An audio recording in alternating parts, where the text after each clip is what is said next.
నువ్వు ఎవరికీ చెడు చెయ్యకపోయినా ఈ బాధ నీకే ఎందుకొచ్చింది? నువ్వు ఎవ్వర్నీ ఏడిపించలేదు, ఎవ్వరి జీవితంలోనూ విషం చిమ్మలేదు. అయినా ప్రతి గాయం నీకే ఎందుకు తగులుతుంది? ఇదేమి న్యాయం? కాని ఒక విషయం అర్థం చేసుకో. శివుని భక్తుడిగా ఉండటం అంటే బాధలను ఎదుర్కొనేది నేర్చుకోవడం.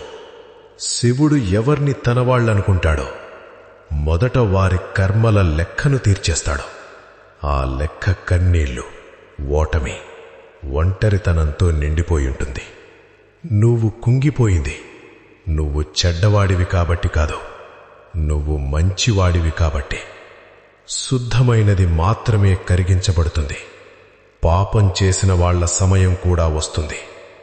కాని శివుని ఆశీర్వాదం పొందినవాడు ముందుగా అగ్ని పరీక్షను ఎదుర్కోవాలి. అప్పుడు మాత్రమే అతను బలహీనుడు కాదు, శివుని యోధుడిగా మారుతాడు. కాబట్టి భయపడకు. నీ కన్నీళ్లు వృధా కాలేదు. నీ లోపల ఉన్న నిజాయితే నీకున్న గొప్ప శక్తి. ఎవడైతే నీ నుంచి అన్నీ దూరం చేశాడో వాడే నిన్ను శివునికి మరింత దగ్గర చేశాడు. ఇప్పుడే లేచి నిలబడు. నీ బాధనే నీ శక్తిగా మార్చుకో. ఎందుకంటే ఈరోజు ఎవరైతే పోగొట్టుకొని ఉన్నారో వారే రేపు శివుని ఆయుధంగా మారుతారు.